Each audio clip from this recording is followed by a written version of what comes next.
প্রশ্ন করবেন আইয়ুব আনসারী, আপনি প্রশ্ন করুন। আসসালামু আলাইকুম সাহেব। ওয়ালাইকুম আসসালাম ওয়া রাহমাতুল্লাহি ওয়া বারাকাতুহু। ভালো। আমি পশ্চিমবঙ্গ থেকে বলছি। বলেন। বলছিলাম আমার ইনশাআল্লাহ। আমার একটা প্রশ্ন হলো যে আমি একজন ইয়ং ছেলে, তো আমি একটা মেয়ের সঙ্গে কথা বলি, মানে আমি তাকে ভালোবাসি আর কি, তো তাকে আমি 2 থেকে 3 বছর পর বিবাহ করব, তো এটা কি জায়েজ হবে? আপনার বোনের সাথে যদি এরকমটা করে তো আপনাকে ভালো লাগবে? শুনছেন? নাই করে দিয়েছেন আনমিউট। জি, আপনি ফোনটা আনমিউট করুন। জি জি, আনমিউট আছে, কথা বলুন। আপনার বোনের সাথে হ্যাঁ, যদি 2-3 বলছিলাম যে বছর কেউ মানে কথা বিয়ে বলে, উদ্দেশ্যে। আমার কথাটা শুনেন। আপনার বোনের সাথে 2-3 বছর কেউ কথা বলছে, তার বলছে 2-3 বছর পর বিয়ে করব, এটা কি আপনি পছন্দ করেন?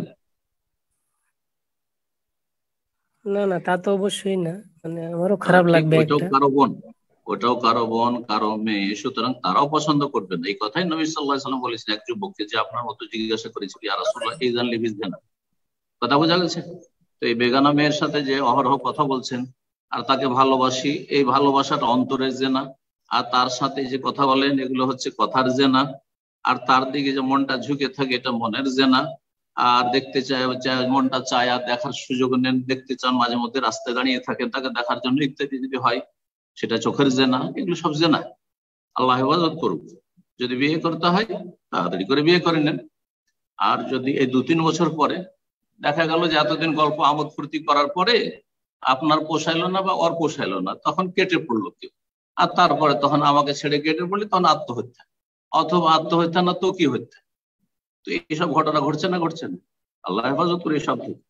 ভালো মানুষ, যেখানে আপনি নামাজ পড়ছেন, আশা করি যখন ইসলাম সম্পর্কে জানতে এসেছেন অন্তত নামাজি, সুতরাং আপনার এরকম চরিত্র থাকা মোটেই উচিত নয়, একজন মুসলিমের জন্য জায়েজ নয়। তাহলে কি করে আপনি একজন নামাজি মানুষ এসব কাজ করছেন? হারাম, এগুলো জায়েজ নয়। বিয়ে করবেন তাড়াতাড়ি দেখাশোনা করে, ভালো যাচাই বাছাই করে বিয়ে শাদী করে ফেলেন। জি, আল্লাহ তৌফিক দান করুন। আমিন।